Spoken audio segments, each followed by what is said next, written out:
Hi everyone, Dick from within the Dumpy Darlick Observatory. Really just going to talk about this mount, but I might as well talk about everything else I've got set up here as well. I mean, as anybody will tell you, astrophotography isn't exactly a cheap hobby. You know, you got to buy your mount, your cameras and everything else. So pretty much most of everything on here is second hand. There are a few new bits like obviously like filters or things like filter drawer and a few little bits. But as a rule, most of this is second hand. And I'm just with the first year of using this mount, I've got to say it's performed really well. Obviously I haven't used it enough because not enough clear skies. It's been pretty bad. It was clear last night, but soon turned cloudy, and apparently in the early hours of the morning we had more deluge of rain. But anyway, this old CGE Pro, was it worth reinstating it? You bet it was. Because it throws this raster around like it's nothing. You know, I know I used to have on the AZEQ6 GT, and I got away with it, but I don't think the mount was very happy with it. So to put it on here, yeah, it's definitely a winner. Although why Celestron deemed fit to use these dovetails, which are ridiculously heavy, because most of the weight of the scope itself are these. It's nothing to do with the optics and the mirror. If you I think ADM do some lightweight ones, but you're talking like 300 odd pound each. So it's like, is it really worth shelling out all that? I mean, yeah, it'll shed a hell of a lot, a few pounds, and it'll still do the same job as these, but these are real thick aluminium and quite heavy. So most of the weight are in these, so you could shed a lot by replacing those. When I got the raster, it came with this, and this was set up in me. We put it together in my living room, me and the other half, and we just left it there, and it just sat there collecting dust. And it was getting to a point where it was just getting in the way, and I thought to myself, I was just going to dismantle and chuck it in a shed and leave it, you know, or just scrap it or something. I was just getting fed up. I saw this kit online, this ONSTEP kit that Chad Gray builds, and I thought, is it worth spending $600 on it? Is it worth it? And I ummed and I thought, and one day I just bit the bullet. I thought, hell with it, I'll try it. So I bought the whole kit that he builds, which I'll show you in a minute. Although these are the motor housings, because the motors have changed. They usually come with servo motors, but they've been taken out and they've got steppers in now, and he's actually had brackets machined to fit. And yeah, they work really well. It works excellent. Guiding, it's about 0.1 most of the times. I've had it 0.08 on exceptional seeing nights, but usually about 0.1. I mean, when I first tried it was about 0.24, but the polar alarm was a little bit off, so I tweaked it and it's better. I need to check it again actually, because it's been a year, so I ought to check it again, which I might do sometime. But basically, what the price of a second-hand HEQ5, this mount is brilliant, absolutely brilliant. So, should you reinstate an old mount? Yeah, I would. If budget is a factor in the hobby, definitely.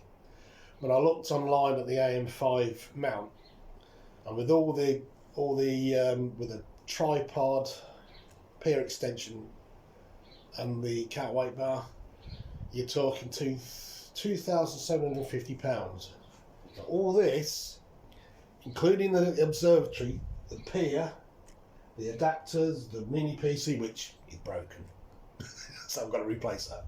But all this cost me £2,635, and it's took a few years to get there. You know, it's not like I've done it overnight and just gone shelled out. Oh yeah, I just bought this, and built it.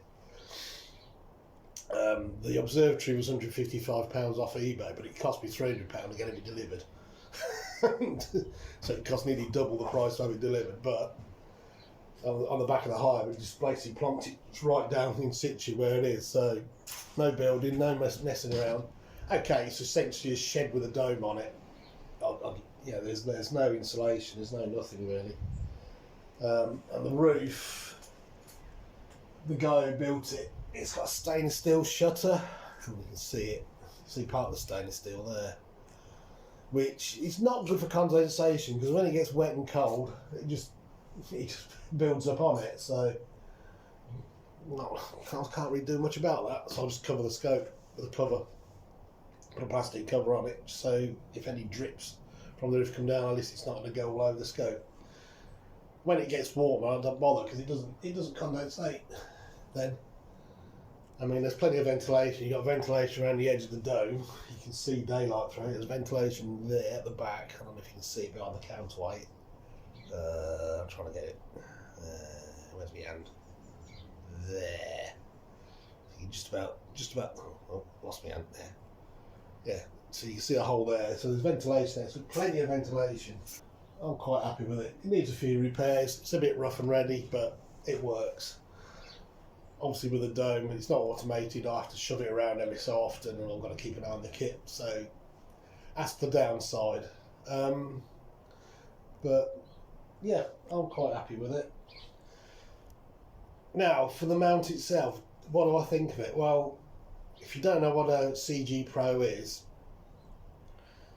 just think of it as a Skywatch EQ5 Pro, but on steroids. It's the same sort of setup as that, but it's just bigger.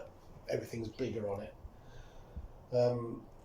There are things I don't like about it, obviously.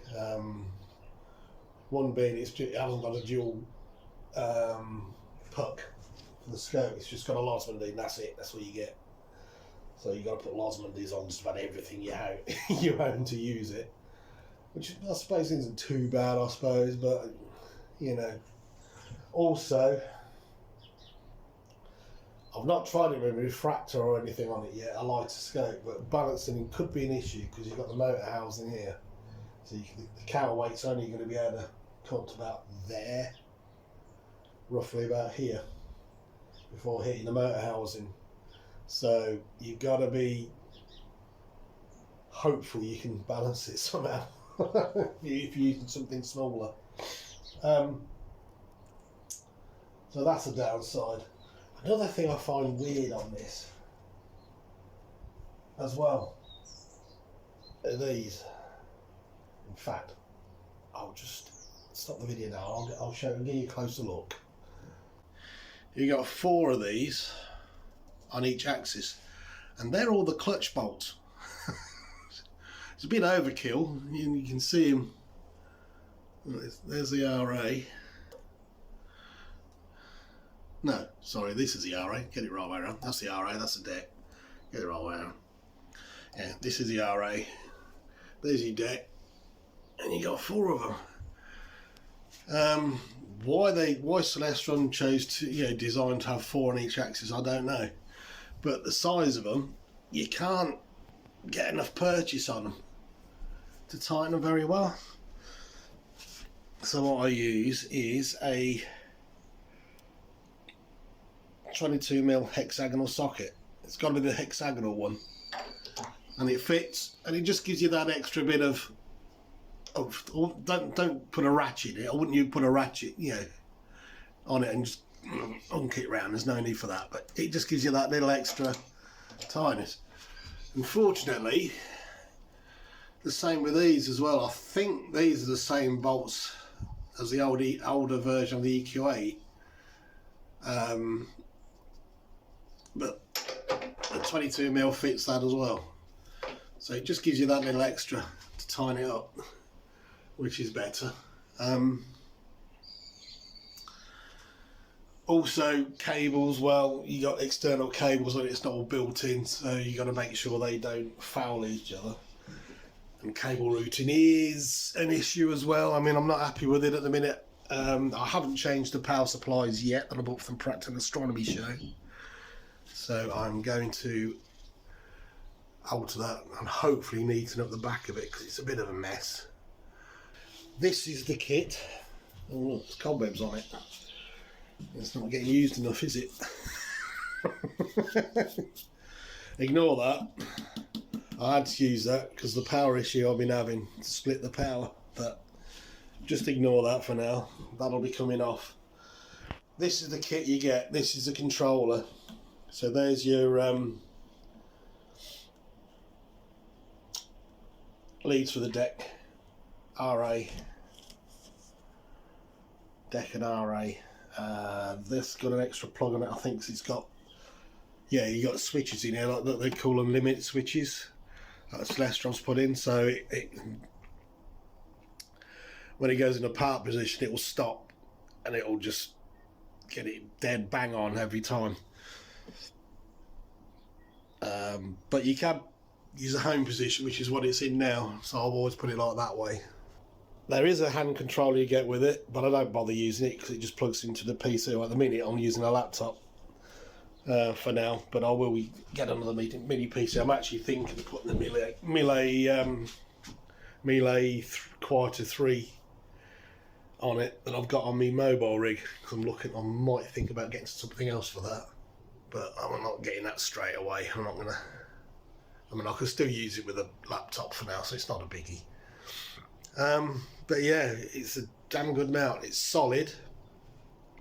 I think that Celestron designed it and Sinter built it, and then you had the Celestron electronics, and they weren't the best. Celestron CG, which was the predecessor to this mount, and you used to get runaway slewing and that, which was mainly down to the cables, because they used the outer shielding as an earth rather than a cable within it.